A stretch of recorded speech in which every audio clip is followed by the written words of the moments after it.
Hey guys, welcome back to chapter 15. This will be the second half of chapter 15. This half of chapter 15, we're not going to cover a lot of topics, but the topics that we are going to cover are very math intensive. So a lot of these videos will be just us working problems out together. So a very math intensive second half of this chapter. So what I left you guys with in 15a was this idea of finding equilibrium concentration. So I proposed three different types of problems. The first type of problem was to determine the equilibrium concentration of one unknown when we know Kc, or giving us all of the equilibrium concentrations and determining Kc. So those were really easy, plug and chug, pretty straightforward problems. Now I'm going to introduce the next type of problem, this green problem here. So we want to determine the equilibrium concentrations and Kc when we know only the initial concentrations and one equilibrium concentration. This is the type of problem that we are looking at in the lab. So after you finish this video lecture, you could go to your lab to practice this skill. Okay, so determine Kc and all of the equilibrium concentrations if we know initial and we know one of the equilibriums. Okay. So I introduced you guys to ice tables very quickly in the lab, but let me give you a proper introduction to ice tables. So ice tables are going to be how we organize our thoughts for these last two types of problems.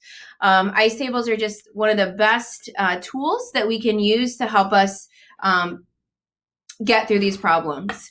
And you need to get to know ice tables now. Slow down, take the time to do them, because we're going to be using ice tables for the next 3 chapters, this one and 2 more.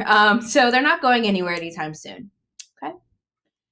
All right, so an ice table, the ICE stands for initial change equilibrium. So that's where we get that acronym right there, the ICE. These initial change and equilibrium are all concentrations. So the initial concentration, how the concentration changes, and then the concentration at equilibrium. So those are all concentration values. Okay. So what we're going to be able to do with this first green set of problems is we're going to be able to fill out this entire table. Then we'll be able to snag these two values and put them into our K equation and determine what K is. So that's going to be kind of the overview of what we're doing. So let's talk about the details.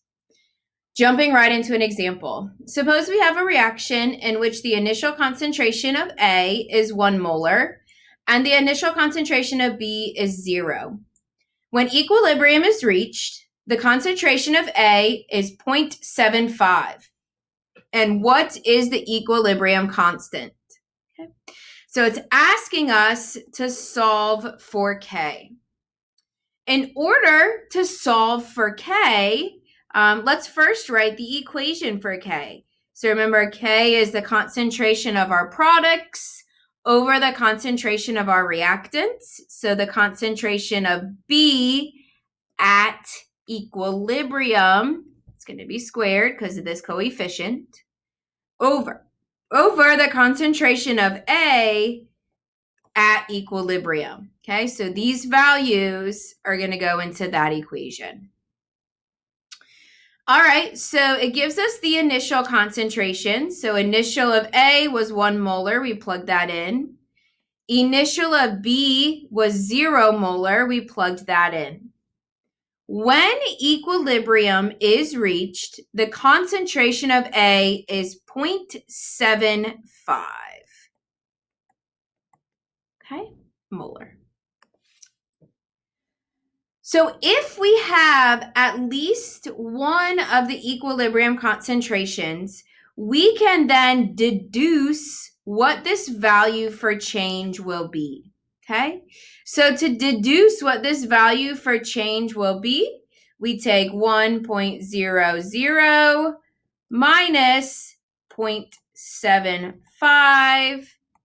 And so the change must have been 0.25 molar. So A went down by a factor of 0.25. Okay. Now B. So B is our product. We started with absolutely no B, 0B. What is the only direction and change that can happen for B? Well, it's got to go up, right? We started with 0 and we can't end with something less than 0. That would be silly. Okay. So the change for B must be a positive number. And what else do we notice about B? Well, for every one molecule of A that breaks down, we get 2 molecules of B. So we create it twice as fast, if you will. So when we calculate the change for B, we've got to multiply it by that coefficient, right? So the change for B is going to be a positive because it can only go up. 2, because we're creating 2 of each, times that same value, 0.25. Okay. So plug that into the calculator, and the change is 0.5, and that's a positive. Okay. So 0 plus 0.5, the concentration of B at equilibrium will be just that 0.5 molar. Okay. We are not finished yet. So it did not ask us for the equilibrium concentrations. It asked us to solve for K. So now I'm going to take these values and I'm simply going to plug it into our equation. So K equals the concentration of B at equilibrium is 0.5. And don't forget to square it. So don't forget to carry that guy over. Concentration of A at equilibrium is 0.75. So plug this into our calculator and K equals 0.33. Okay. So just to review what we did is we knew the initial concentrations. We knew one of the concentrations at equilibrium. And then we were able to completely fill out our ICE table and solve for K using the equilibrium concentrations. So that was the thought process that we used through this problem. Oh, click through. It does the same thing I already wrote in there. Okay. So here's another example. I'm going to read through it with you, and then you should probably pause the video and do as much of it as you can. So consider the reaction below. A reaction mixture initially contains 0.5 molar carbon monoxide, 1 molar hydrogen. At equilibrium, I'm going to change this to blue. At equilibrium, the concentration of carbon monoxide is now 0.15 molar. What is the value of the equilibrium constant? So one quick thing I want to point out before you pause this video. It made no mention, let me go to red. It made no mention of the initial concentration of our products. What we are going to assume, if it does not mention our products, is we're going to assume the initial concentration was 0. So we're assuming that we start this experiment where we've got some CO2 here, some H here, and then this would be our product. And we've got these 2 beakers. We have not mixed them together, so we have none of our product made yet. So if no mention of the product, assume that it's 0. Okay. So go ahead and pause this video, write your ice table, and fill it out as much as you can.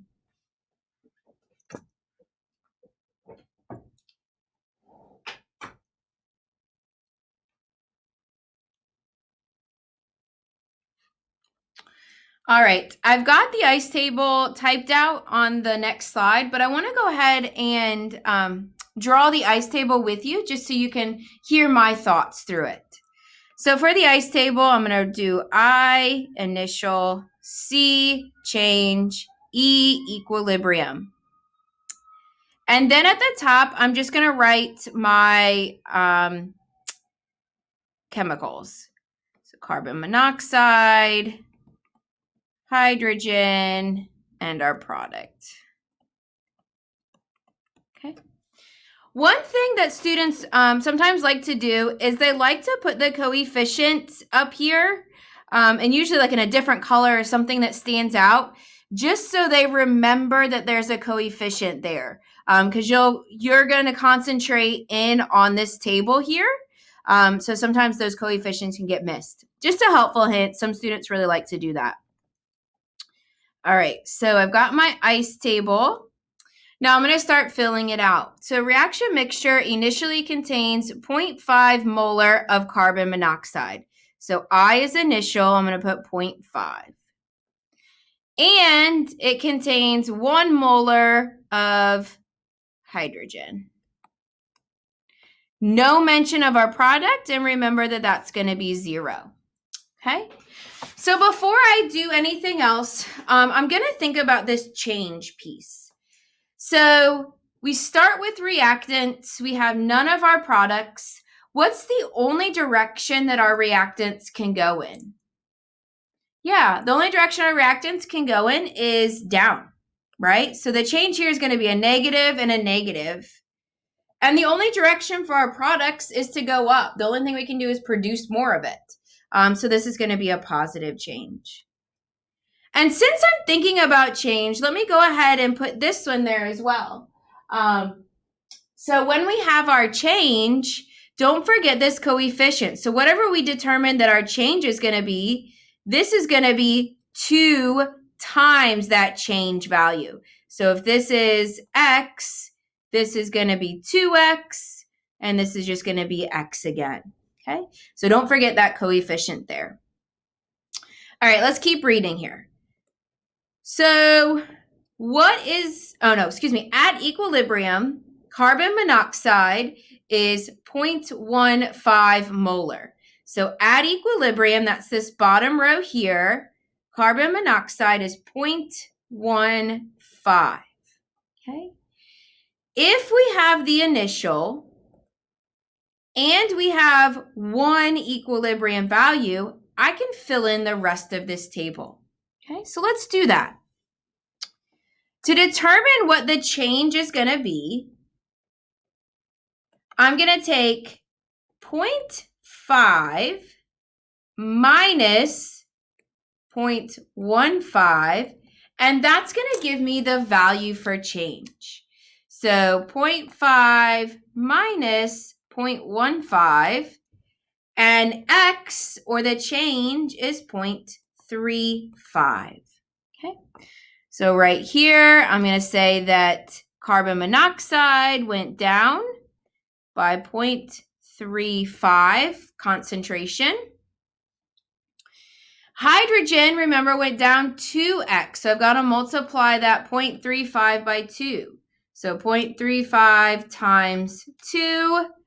Hydrogen went down by 0.7. And then our CH3OH went up by a factor of x. And in this case, x is 0.35. You will. Okay. So now we can determine equilibrium concentrations for the entire table. So for this H2 here, I'm going to take 1 minus 0.7, and that's going to give me 0.3.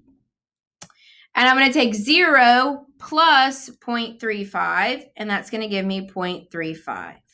Okay. So again, we're not done yet. It's not asking us to fill out the ice table. It's not asking us for equilibrium concentrations. It's asking for K. Right? So equation for K, again, is products over reactants. So the equilibrium concentration of our product over the equilibrium concentrations of our reactants. Don't forget to square that guy. So now we can plug in chug. So concentration at equilibrium of our product is 0.35. Concentration of carbon monoxide is 0.15. Concentration of our hydrogen is 0.3. Don't forget to square it. And then let's chug through this. So we've got 0.3 squared times 0.15. So this down here is 0.0135. I'm going to take 0.35 divided by that answer. And erase that. Oh well. My value for K is 25.9. Okay. If I teach you nothing else this semester, I want to teach you to stop and ask yourself, does this make sense? Does it make sense?